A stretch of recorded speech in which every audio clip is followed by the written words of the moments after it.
First item on the agenda, we're going to go a little bit out of order, is going to be our district website update. So I know this has been a very involved, intricate project, so I'm going to let Mr. Monroe and Dr. Lehman speak about that. Sure. So Mr. Feldman and his team, we interact probably once a week, kind of taking a look at the progress. So far, we have been able to develop the district landing page and associated sub pages that land off of that. We've been able to develop one of the school's pages, and that will serve as a template for the other remaining school pages. And I think I mentioned last time, one of the bigger challenges that we have that we're working through now is teacher web pages. So many of our staff members have their pages hosted either with us or on a sub host, a secondary host.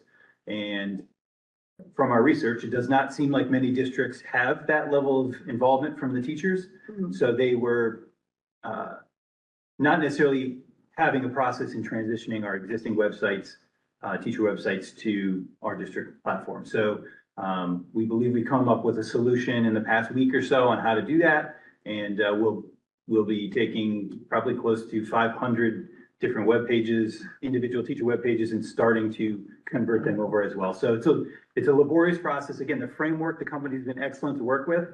But like I said before, just like when you take a PDF document and try and reconvert it into a Word document, you get most of it there, but a lot of the details and formatting and things need to be adjusted. So we continue to work through that process. Again, we didn't want to change anything with the beginning of school anyways, because that is a hub of information, as well as, back to school nights and teachers sharing class lists and supplies lists and things leading into the school year. So we will target getting this done as soon as we can. And like I said, it's a hefty lift, but it's going to have a really nice outcome. I don't know if you have anything else to add to that. Yeah, no, other than that's a pretty, I just was previewing it to Mr. Payne here. Mm-hmm. And I think one of the things that, and I know that's kind of a tease to the public, but it has been incredible to see how far we've come. So just as far as like a status update, as far as the layout and mapping is where the district landing page is pretty close to looking the way we want it.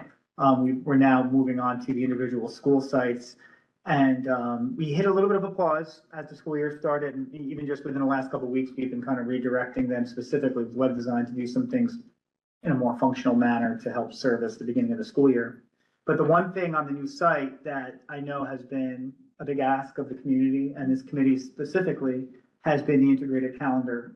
And although the full calendar has not been integrated yet, we have been playing around with it. And you can, just by looking right now, it has everything up to date right now, including back to school night, which is happening as we speak at the high school. So that's something that we really like, and that there's a feature on there that's going to allow us to, accompany any calendar appointment or any calendar event within a news article or an overview or a brief. Mm-hmm. And in addition to other ways that we can communicate what would traditionally be on a social media site exclusively can now be a part of our website. Will there be the ability for people to sync the calendar to their own personal calendars? That I don't know. I know that was something that I believe we can do, and I think that's just more of a manage of the file, that they're just all of us moving to a universal calendar rather than that. And then I do believe that is one of the features of the site. The one challenge, like Dr. Lehman mentioned, was the moving away from what would typically be a staff website, which would be probably these days more of a staff business card. I mean, a digital business card. However, most of our teachers, if not all of them now, are using Schoology or Google Classroom. And so these digital virtual cards are a conduit to those sites, but it would include contact information, position, but the idea of not tampering with that at the beginning of the school year was obvious, so we didn't want parents to get lost in looking for like supply lists or classroom expectations. The other thing that we had mentioned, just to remind everyone, is that this is a mobile first site, so it will be much more adapted to mobile devices and tablets, which is something I know that was frustrating with the old site. And once this process is complete, we then move on to the Messenger XR component of this new digital presence, which is going to be replacing the dinosaur that is Blackboard Connect. that we currently use. So that's something that we're really excited about, just because we know that specifically this committee and Citizens Advisory Committee, communications with the public is something that we're continuously looking to improve. And we believe this will allow us to do so, including new ways to leverage media-rich information, which we're currently unable to do. Would that also change the way that we communicate in regards to, bus issues? Like, I know last year there was a great improvement in people getting, whether it was phone call or email, if buses were being delayed. I think that was through Blackboard Yeah. Connect. So Blackboard's Connect has been traditionally the way that we would push out an alert to parents, whether it be through the phone or via email, is very limited in what it can do. Even when I'll push out just something as simple as a delayed opening message,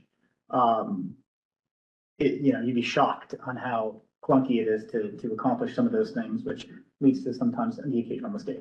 And clearly, like the formatting, you can see even the way it pushes through, the difference you look at it on your computer versus when you read it on your phone. There are a lot of limiting features that we think, and from what I understand, you can do everything from, we could push out through live streams, real-time updates much more effectively. We can even control the way that messages, incoming calls can appear on your phone, translation services, just things that currently are very limited in our current construct. Just one more question for me, and then if anyone else on the committee has questions, please feel free to speak up. But I believe the calendar, I know we've discussed this, ad nauseum. Mm-hmm. Right now, the way that we have it, each school had their own calendar. Will this have one district calendar that will have all of the events? Yeah, that's the integration. objective. And even I'm looking right now, on the district, well, maybe that's a bad example. So let me move over, because the Applegarth one is the only one that's in process. So like I'm on Applegarth right now, and I'm seeing 7th grade back to school night, Oak Tree High School. So as we rebuild, we're rebuilding one as opposed to, Right. silos. That's great. Does anyone else have any questions?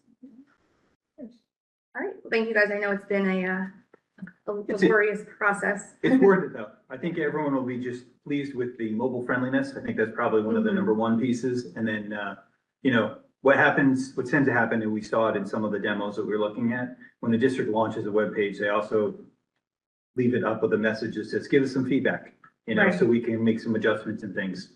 Actually, we're excited. one more, the athletic website, I know that is a separate entity. Will that remain that way? Okay. Yeah, and the reason for that is, and Mr. Berendica, because he had explained this to me once. So that site is just as much a part of the GMC or the Greater Middlesex Hub, and it integrates with all of that. So it just streamlines everything. However, on our new website, one of the more predominant access, buttons is going to be to that athletic website. And that's the one thing that our public will notice when we launch a new site, is how clean and how much easier things will be to find. Now, inevitably, we're a large organization, so there's going to be a lot of information, but that was the one piece of feedback that we kind of championed as our objective. Is it's so hard to find things on a website. Mm-hmm. It shouldn't be that hard.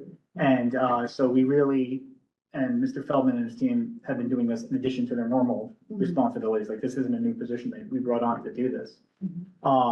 They have really been thoughtful in how they've laid this out, and they've given us templates, but they've really looked at what parents want to see and what they want to get to. We've used things like tracking, what pages are people accessing the most frequently? Yeah. Where are they looking for? Where are the frustration points on the website that we could potentially address in our redesign? And I believe that they have done just that. So obviously what's nice about this as well is that when we launch this, we'll collect feedback, probably through this committee, and beyond. And then we have, we'll have the opportunity to go back in there and retcon it as needed.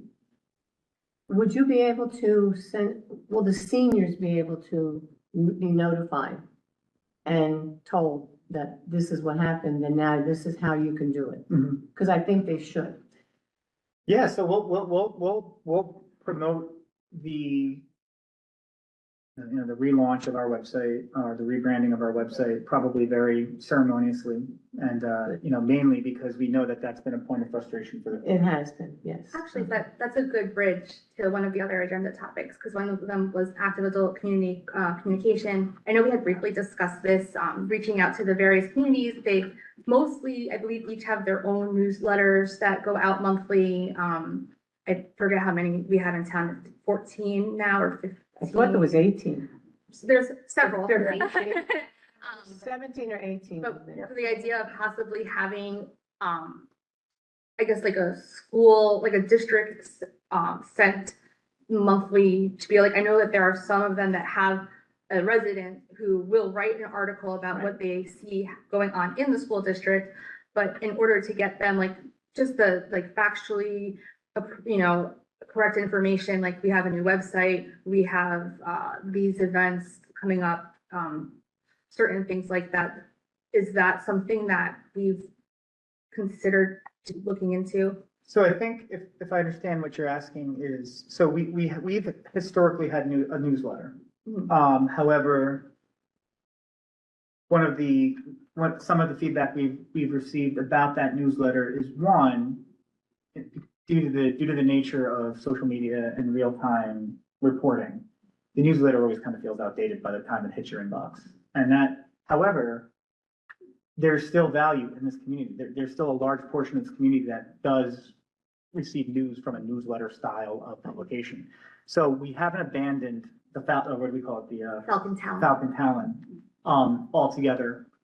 Dr. Chanley actually brings this up regularly because all of us have expressed frustrations with kind of what I just described about that, and we were looking for a solution. I can't say this definitively, but my theory is that the new messenger I keep calling it messenger art. Sounds like I think that's where we get our prescriptions from. Yeah. Messenger XR, what I believe could offer a potential solution in our ability to communicate to a wider audience through direct mail or direct email. However, that would still rely on a pre-registration. Yeah. Okay. I think that,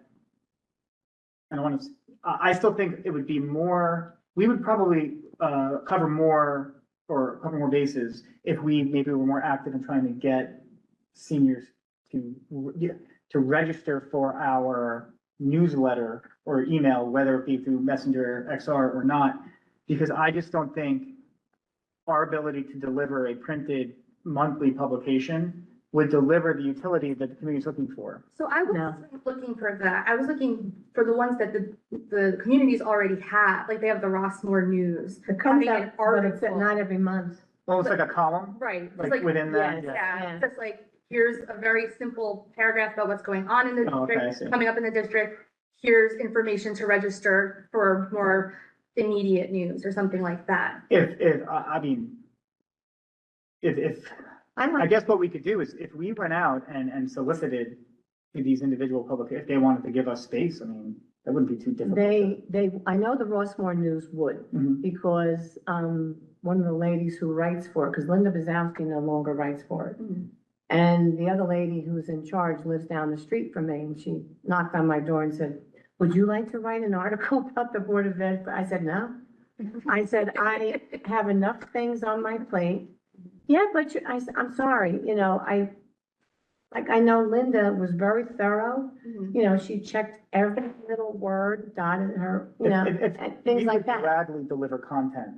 That's what they If- want. if- They if want, offered us. yes. Like I know my parents are in Four Seasons, they get a newsletter and they honestly, I can only speak to what I know, but they really, a lot of them read these I things do. very Yeah, diligently. they do. I know Regency has a pretty good one as well. Yeah, Just like a very Concordia, short, like. they all do. area. Clearbrook Yeah. and, Stone, what's it called? Stonebridge, right, I think They all seven do. of them actually share a publisher, I can't remember which. Yes, they do. communities. It's in Prince, I think it's Prince and Packet. Right, so there's 7 of them that all share the same publishing yeah. company. Yeah, I mean, don't know how works, but- You can call Linda Bazowski for all that background we used information. to- She'll give it to we you. used to give her, we used to work with her and offer her content, particularly about performing arts. Right, well, yeah, Yeah. that's her thing, yeah. So it's coming from the district. I don't quite know how we would construct it, but I would say this to any publication that would be willing to give us space, we would gladly offer information. I know you mentioned that you have like the Rolodex of like the Mhm. contacts of each of the communities. Yep, and we're not just limited to the active adult communities, we have, any homeowners association. I was about to say that, Oh. yeah. Do they have newsletters as well? The Some other- of them, some they do. do have it. The do, the newer ones are more digital. Email, it's Right. via email, they have it. Okay. Because there are young couples, the kids who graduated from the school, they're in college, but they're not adults in adult community, and they still want to get involved Right. because, They can honestly be even a very basic, like, yep, here's just a this little basic, thing about the school district, here's where you can register for more news. Yeah.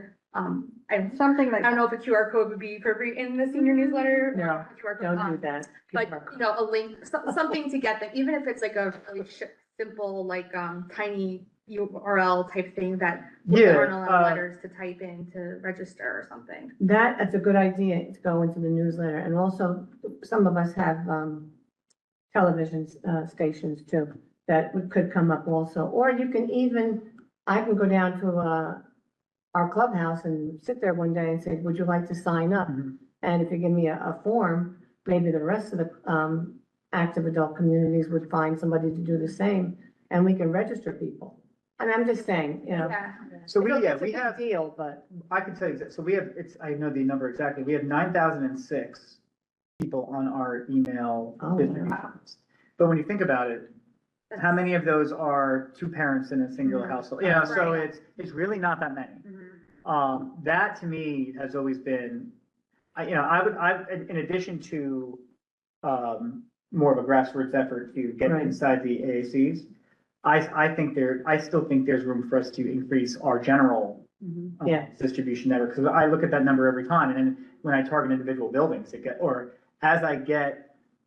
reverse, as I start to isolate the high school, believe it or not, like relative to the student population, that number gets smaller. So when you think about how many attached contacts per individual student, it actually gets smaller as the kids get older. Right. So basically what I'm saying is communicating with community members that are attached to students above grades 6, it actually becomes lesser. Mhm. Does that make sense? Yeah. Yes, it does, yeah.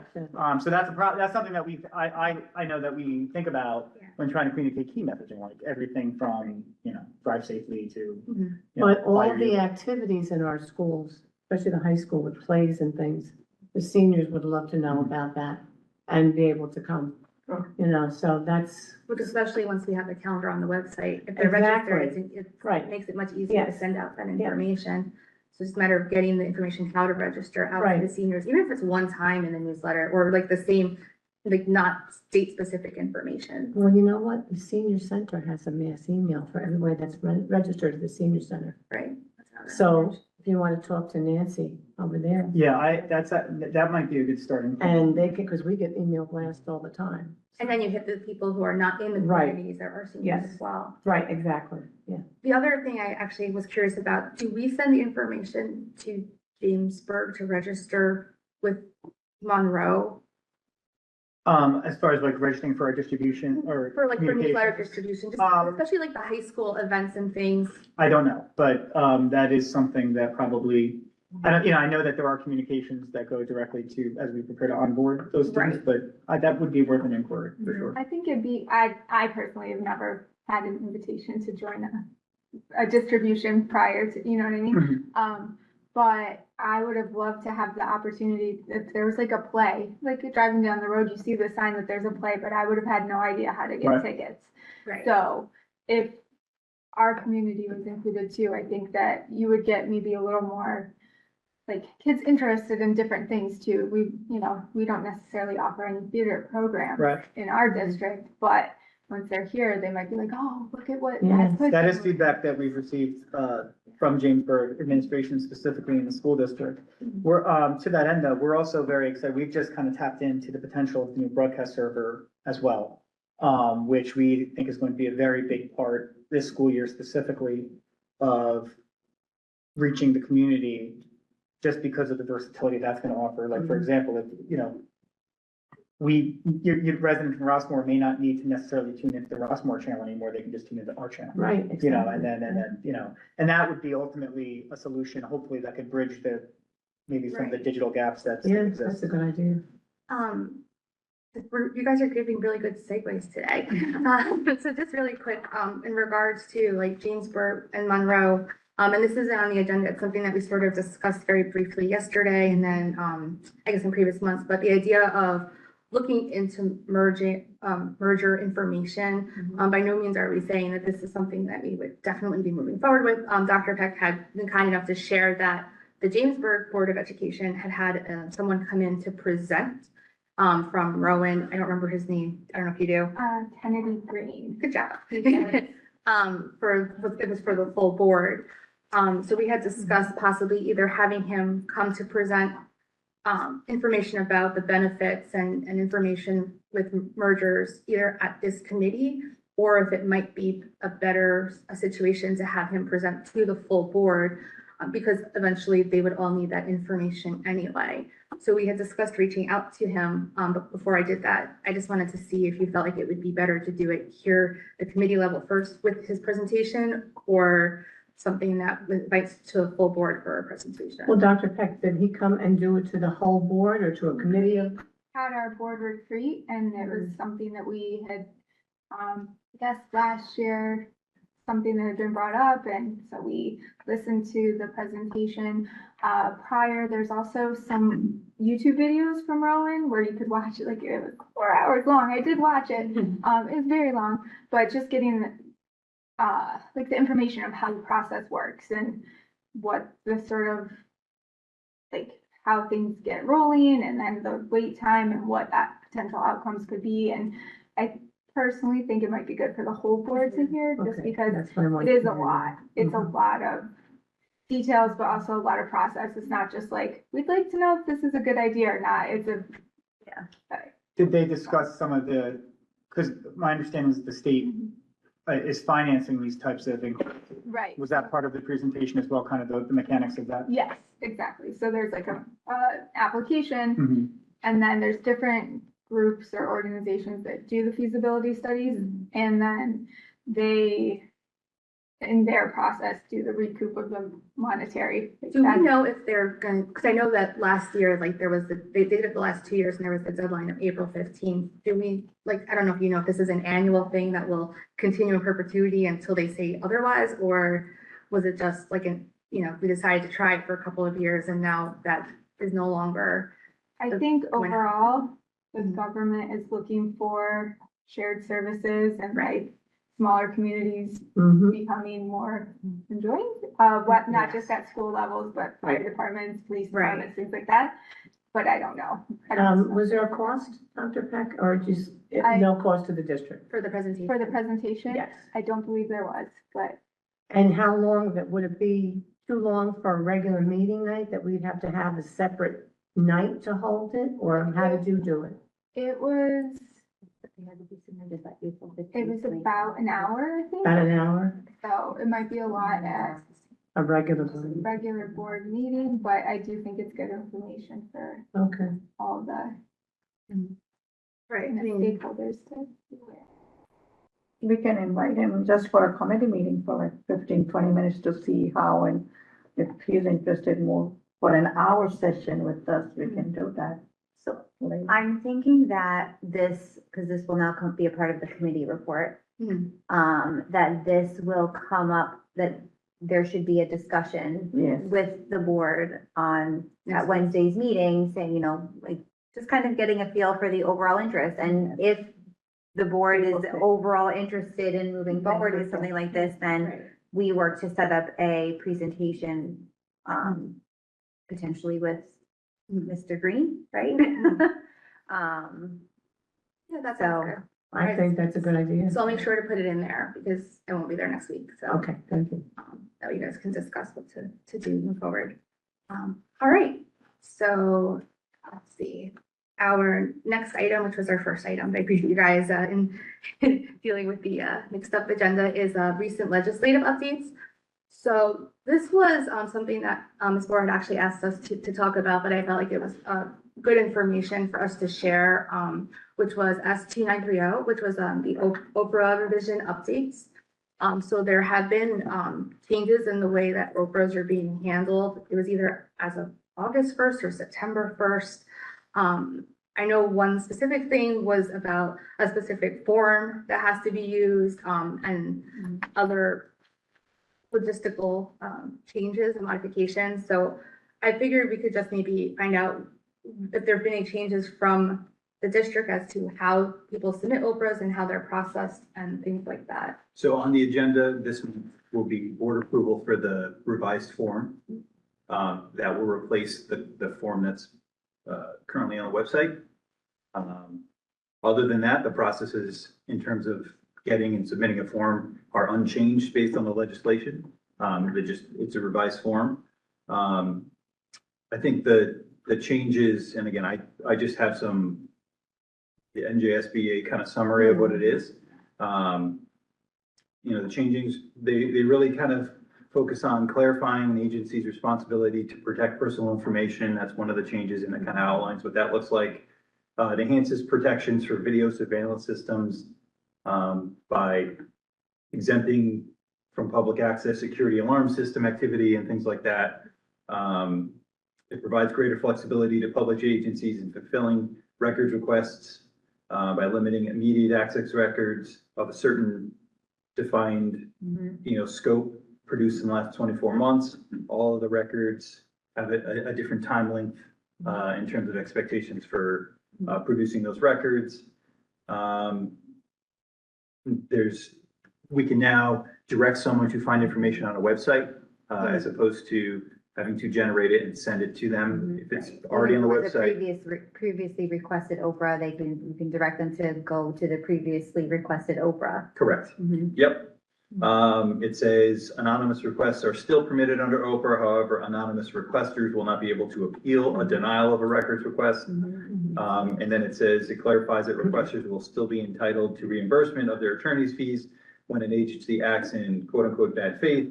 In all instances, reimbursement of attorney's fees would be at the discretion of the court or government records counsel. That's a list, again, real like one sentence versions of the changes that NJSBA sent out to us. Right. I know let's see. I have up here the Porzio, I know they had sent something back a couple of months ago, so this is on their website for anybody that's interested. If you just Google, Porzio, Bromberg, Newman, Oprah updates, this will come right up, and it's just a list of the most recent changes to the Oprah legislation. So a couple of other things, it just says vague requests. Public agencies are not required to respond to a request if it does not identify a specific individual's or job title or accounts to be searched, a specific subject matter, and is not confined to a discrete and limited reasonable time period. However, a request is sufficient if it identifies specific individuals by the individual's job title and position. So kind of looking for more specific information in the request, not generalities. Like you had mentioned, personal information. Yeah, that was pretty much it, but it's all out in there for the public to see. So know that the board is not directing Oprah changes. It's coming from legislation that's come down from the state. We can also pull up the legislative update as 2930, correct? And it'll be there. Yes, Yeah, you can so yes. just go on the website and pull that. Sometimes it's a little more complicated to read through the actual legislation. I know. but What Porzio do it like? it's like an article, basically. It's not very long, but it just lists some key changes from the legislation. Okay, It was thank you. written back in June. And just to follow up with what Mr. Payne said, if you go to the bill search on the state website, the link is njleg.state.nj.us/bill-search. But you could probably just type in NJ bill search and not have to listen to anything I just said, and it'll come up. Can you repeat that a little slower? Just Google. NJ leg, I have that. .state, .nj, Oh. .us. I have, okay, I had it. Okay. /bill-search. Okay. But one thing that they do is they'll have different PDFs of like the full bill, which can be, hundreds of pages sometimes, but then usually a statement Like a or summary. like a summary. I usually look at that. Yeah. Otherwise, need it. And that usually has the information that you need. And what's good about that is you can kind of see where it is in the Mhm. process of a bill. It's also really, it's really neat information, honestly, like I've probably spent way more time on there than any normal person should, but there's a lot of bills that have been proposed that are really interesting that don't necessarily move forward, but it's neat to just even see some of the suggestions that come up. Sometimes frustrating because there's certain things that'd be nice if they move forward, but yeah, so that is Oprah revisions. Any other questions? And then the other legislation that there was some movement on was S 2837, which is the change to the election in regards to an additional spending question.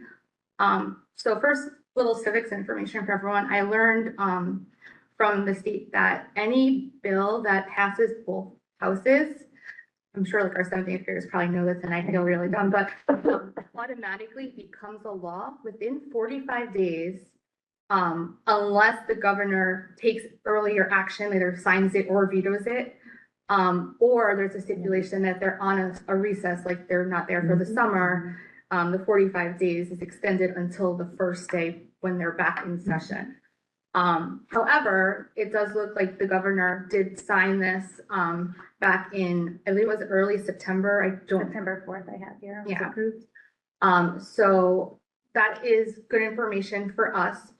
It means that we can now separate the budgeting process from our elections. So that way, if we were to move the election to November, where there is no additional cost to hold it, our hope is that we can remain with the programming we have and things like that without needing to spend money on a special election. However, if we did find that we were either, God forbid, losing funding, we know that inflation is raising costs of things. If there was that need, then we have that option to still have an election in one of those 4 different months.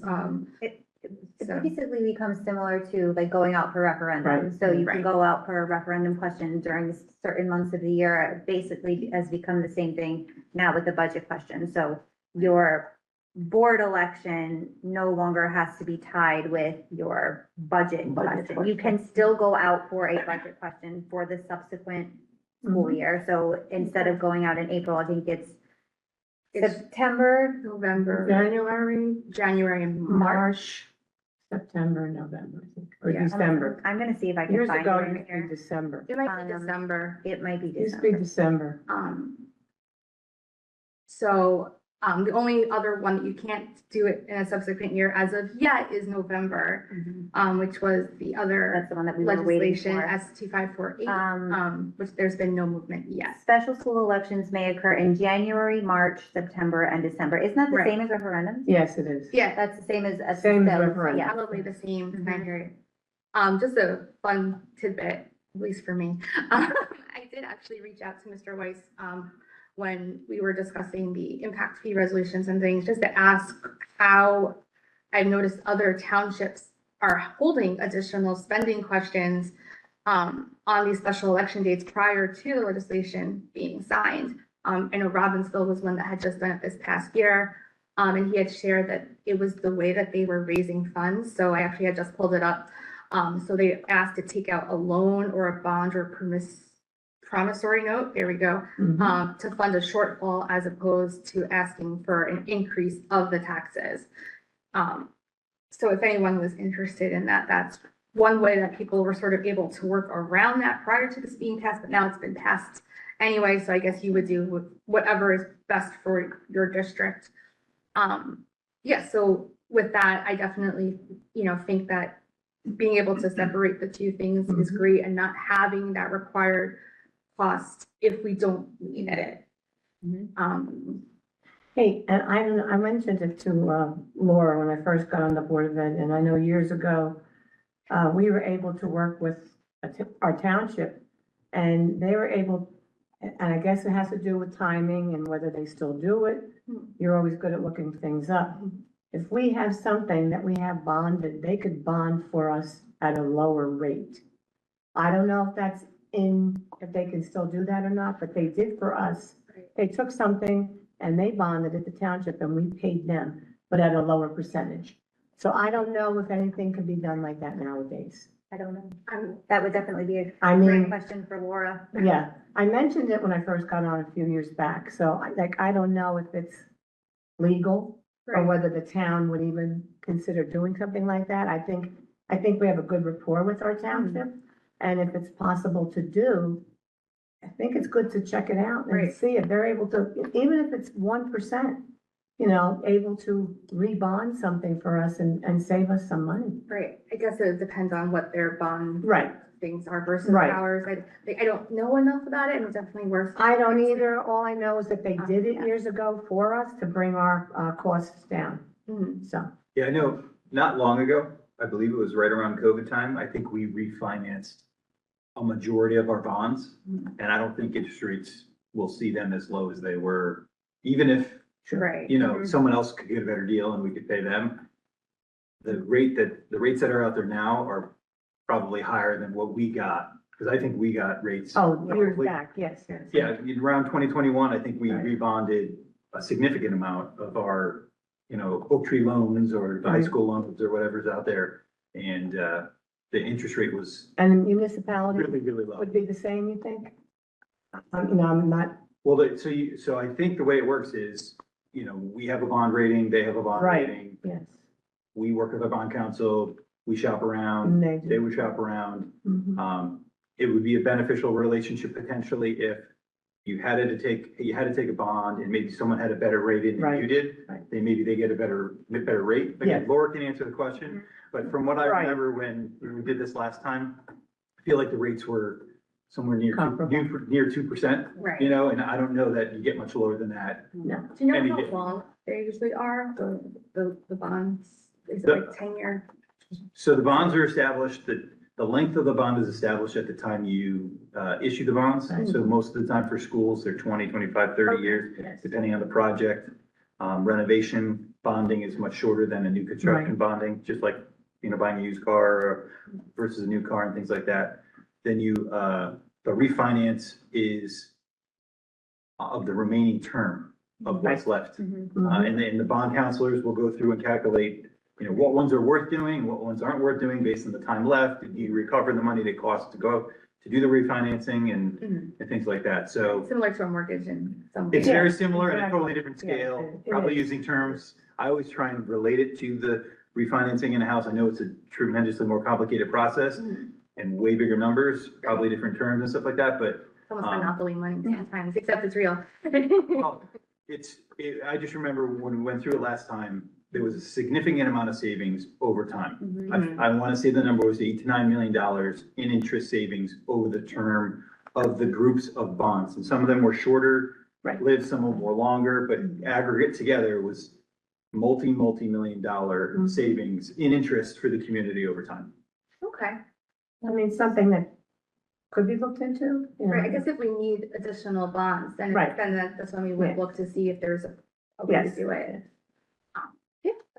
So can I ask, I'm sorry, I wanted to ask Dr. Peck, after your board met with, is it Dr. Green or Mr. Green or whatever? The board members, did you get good information out of it as a board member and as a full board? I think it was a helpful presentation. I had previously listened to the Rowan like online presentation, so some was things that I had previously heard, but it was a good like explanation of how the process works and how, because this has only been around for a little while. Right. So not that many schools Yeah. or communities have gone through the process, so just kind of like the bumps along the way and the different things, some of the different potential outcomes. Dr. Peck, is your board retreat open to the public? So the board retreat, I believe, is open to the public, but No, no no, public. Yeah. presence. I was just thinking that Because might we be were a, discussing board goals and. Yes, Right. that's something that, I had spoken with Ms. Alvarez and Dr. Chanley about is the possibility of maybe setting up a board retreat so that we can discuss board goals and things along those lines. I think we should. right. I was just thinking in terms of the presentation, because at our committee meetings, the public can ask questions if they just, I know you guys are gonna talk about this, but the full board next week, but one thing to consider maybe is if he came to a regular monthly board meeting, then we might be able to open it up to questions from the public, similar to what we've done with, referendums or budgeting or things like that. Which, this has been something that's been discussed for a while, but there was never as much incentive to move forward with it. Not to mention, there's just been a lot of reasons more and more that we're seeing that, it could make sense as long as there aren't too many negative things that would impact it. I think one of the big things too is if districts decide to move forward, there is a good faith effort that you will try to implement what is recommended. So there might be various recommendations, and some of the outcomes could be shared services. It could be not necessarily integrating together. It could be staying separate. It could be this collection over here, this collection, like there's so many potential outcomes. Wow. But to do the study, it's a good faith effort in the end that you will try to implement what's recommended. That sounds really good. I definitely think it's worth, I mean, I feel like we've talked about this several times Yeah, already, we but I have, do think yeah. it's, I you know, think it's a good worth thing to do. Right. talking about. Okay, my recommendation would be for it to be a full board thing if we're gonna do it. No, I weekly. agree. But you guys can discuss it next week without, do you remember what you were gonna say? Yeah, so Okay. just going back to, S2837 and the election being moved to, the election being able to be moved back to November, now that we have the confirmation from the legislature that it's been signed, the district can still go out, we know they can still go out for a spending question in these separate months. From the committee, is this something that the board, like, the committee feels like we should move forward with? I can speak with Mr. Weiss to have the resolution put on the agenda, just so we can see where we stand. I think now that we've gotten the information from Ms. Ratner this evening, we should go forward with moving it to November, because it's a savings for us, and if we do need anything extra, we can still go out again.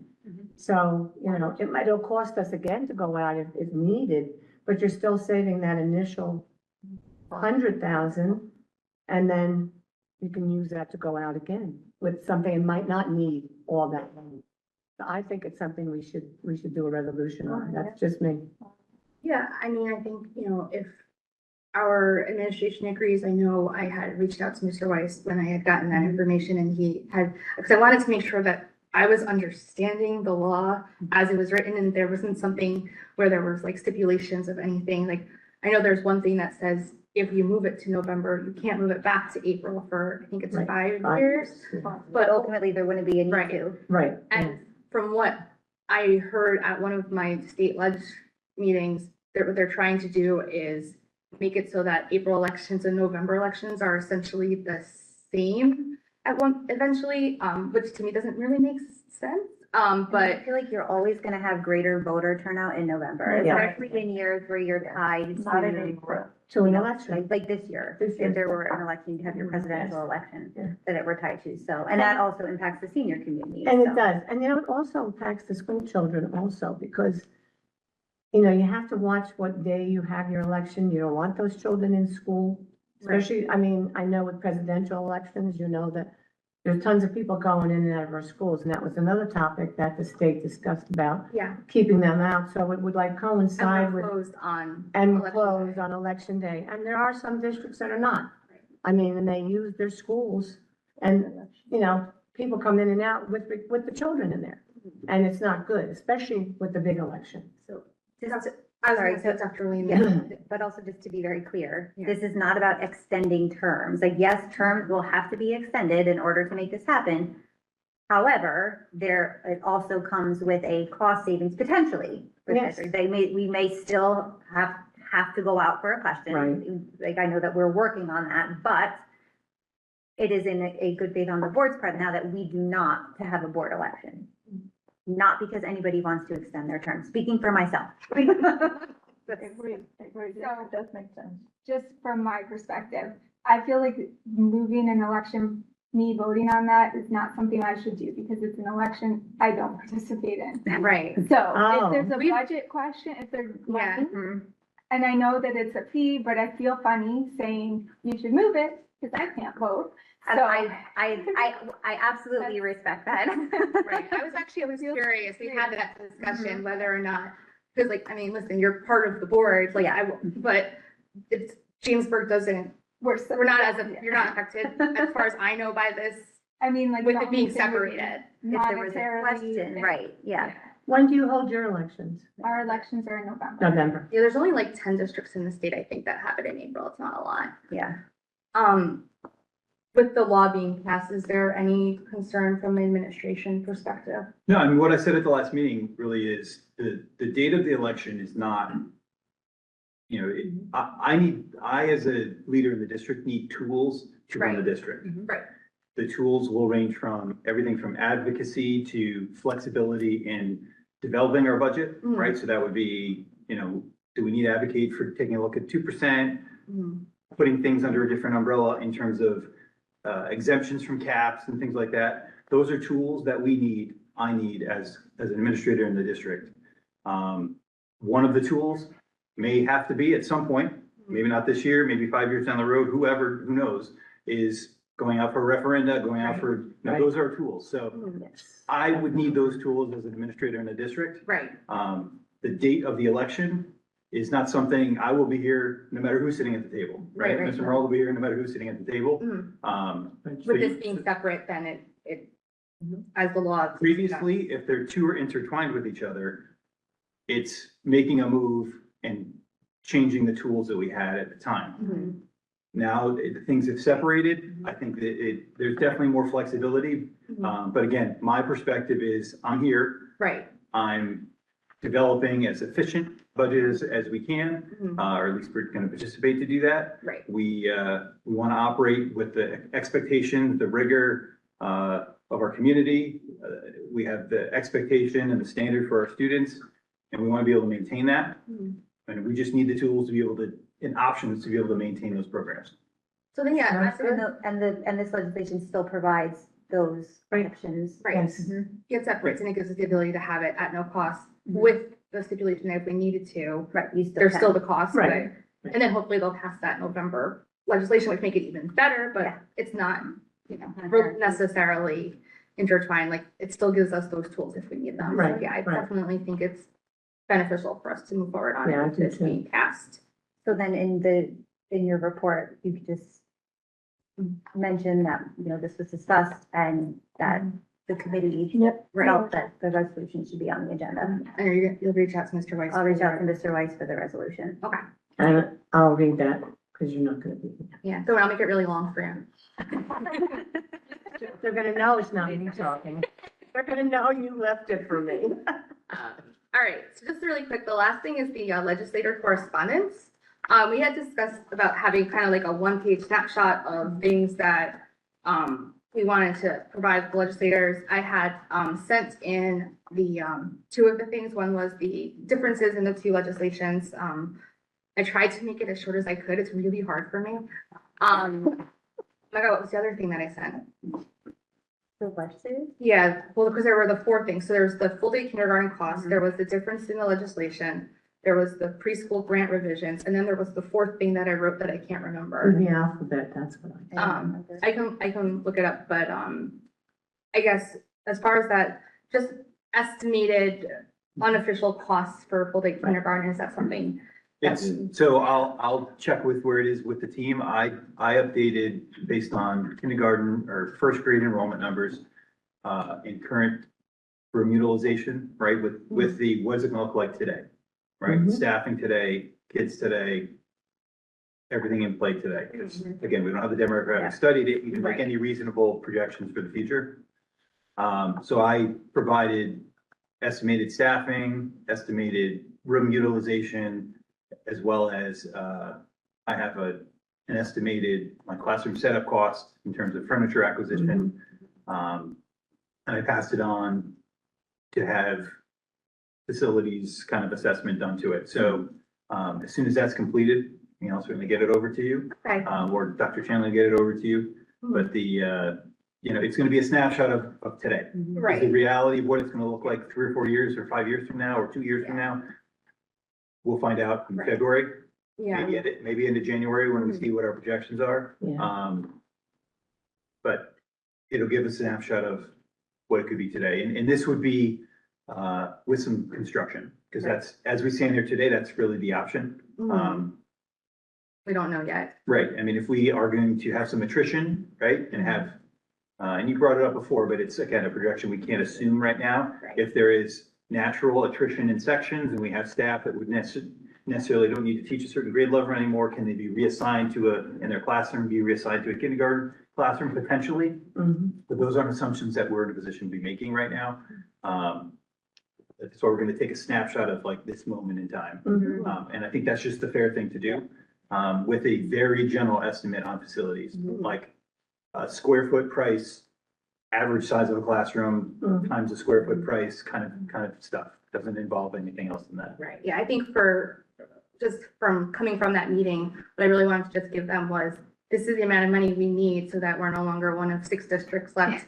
And this is, a very brief explanation as to what it's for. And that way, when they're doing their budgeting for the next fiscal year, Right. unless there's something that comes up. I had mentioned this last night too, but I think the cameras were already off. Yeah. That was the end of the CAC committee, but I said I do also want to continue and reinitiate the conversations surrounding Monroe with our legislators to make sure that, because I'm sure budget talks are probably already happening for next year, and I want to make sure that our name is kind of in the That's forefront right. there, so, we can hopefully get a little bit more help from next year. The other thing was the impact fee information, just hopefully Oh, yes. getting that changed, which doesn't really seem like it'd be a big thing, because they already have a law, it's just adding Mhm. Yeah, education but to the it. law but, doesn't help education, Right. unfortunately. um, Will we be presenting that to the delegate in, Yeah. as one of our things in December? Yeah. Okay. So we just have to get, I think it's like a brief introduction, which I need to actually call Carl Tanksley about, just to see if Okay. it comes from like me as the person submitting it, or from, Dr. Chanley, or, Right. who that has to come from. Right. And then we have the resolution already, Right, which our yeah. attorney had, added some information to. Yes. And then it goes to the resolution subcommittee, which I believe we're meeting in November. And then to the full assembly in December. So, and then we also had discussed sending it to our legislators, but I don't know if we want to send the actual resolution itself or something that's like more simplified. So- Maybe both. Yeah. I guess if we're sending an introductory letter for NJSBA delegate assembly, we Yeah. can include that as well. I And think then you should. send it to all legislators. Note that the township also supports it, Mhm. because they also at their Right. last meeting Yeah, supported the impact of Okay. Yeah, there was, the resolution. they had a resolution Yes. themselves to support it with the League of Yes. League of Municipalities, Yeah. yeah. They have theirs, when, I in think that's November? important to I note in think there. they have their big, thing in November Okay, down at AC. Oh. So they'll probably discuss it down there. right, which again, like, I don't think we can do anything about what has happened. No, but maybe going hopefully we're forward. all building the But we future. can change where the impact fees impact, Right, okay? And make it more towards schools. Yeah. Because right now, we don't get anything. right, Schools. water, sewer. Sewer. roads. It's nothing, so. All right, anything else? We're gonna finish a minute early. How about that? Wow. Put that on your notes. I'd like that written down for the record. I just told them. All right, thank you, everyone. Have a good night. Thank you, you too.